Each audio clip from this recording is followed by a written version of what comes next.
In the past 3 years, I have tried to incorporate technology into my teaching more and more, and it has transformed the way I teach.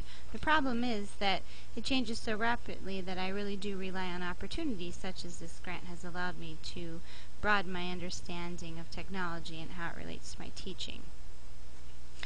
I believe that the purpose of this course was to expand my understanding of 21st century skills, to be introduced to new technology, and then try that new technology for my personal and classroom use, which I do plan to do this year. I hope it to challenge me in different ways.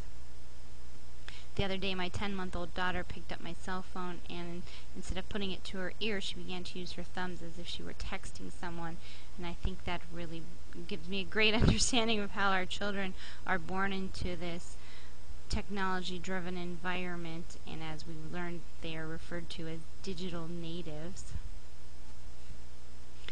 The first week we learned about a tool called a VoiceThread that can support learning in a variety of ways. It is a collaborative multimedia slideshow that holds images, documents, and videos. Just by visiting the VoiceThread site, you are introduced to a plethora of ideas that others have used, how used it. A Wordle is also a website you can visit. It is a toy for generating word clouds. They are created by cutting and pasting a text into the Wordle website. There they can be tweaked with different colors and fonts and many other things, and I think it's a great way to introduce a main idea or a new vocabulary word. We were also introduced to TPAC, which is a framework which stands for Technological Pedagogical Content Knowledge. It is a conceptual framework that helps us understand the dynamic relationship between content, pedagogy, and technology in our teaching and our lesson planning. Ian Jukes, there was a video segment from him as he explained how these digital natives have a different brain development. Their brains are designed differently than ours because they've grown up around all this technology, and I found it very interesting. This is Piaget and Vygotsky when we focused on constructivism, which is a theory that people construct their own understanding and knowledge. And if you went to school for education, I am sure you learned plenty about them. Constructivism is really a way of teaching easily with technology because it makes possible the instant exchange of information and allows educational material to be presented across many media formats. Everything we've been learning in this class causes our methods of teaching to shift towards a constructivist model. Project-based learning is an approach to teaching where students explore real-world problems and are challenged in ways that they learn and practice skills needed for 21st century success. PBL is a necessity for 21st century instruction. It is where students obtain a deeper knowledge of subjects they are studying. Great resources for project-based learning are Edutopia and the Buck Institute for Education. This resource provides videos, tools, research, services, blogs, and more to give educators ideas about starting points for projects at any grade level and for any subject.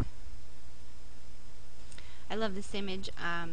It depicts that students, as the earlier image of the old school, classes aren't defined by four walls with students sitting on their own working on something. They should be engaged and interactive, and it can take place. They're not just memorizing information, but learning that their knowledge can be put to good use.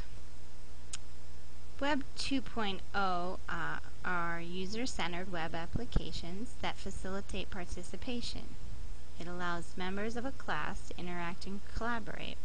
In our workshop, we used Moodle throughout our entire class.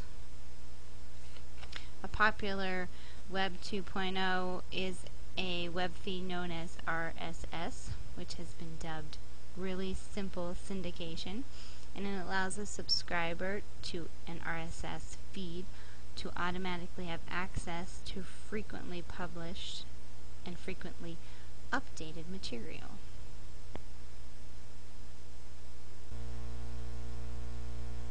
as I begin the school year, I am going to start with using MP3 players for reading fluency at the elementary level.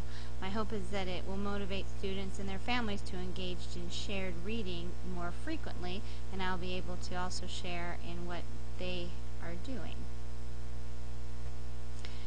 I also plan to explore and use the multitude of educational apps that we are introduced to and the materials available at the iTunes University.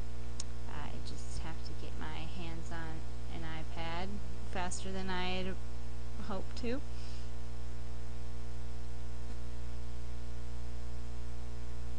I included this picture because I do still plan to teach in the same manner I always have, and I will still have students engaging in the enjoyment of just reading from a book.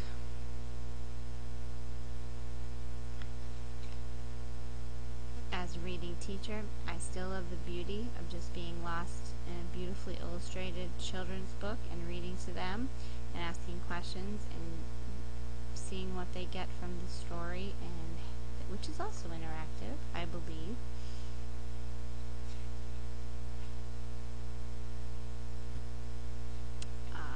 I put this quote in here because I think one of the biggest barriers when you're given technology is actually just getting started. So I think this is funny. You just get started, get involved, don't give up, and I think that you'll find that using technology can be so much more enjoyable. And here's an image of my school where I plan to return a week from today and start applying all of the wonderful things that I was able to learn through working with all of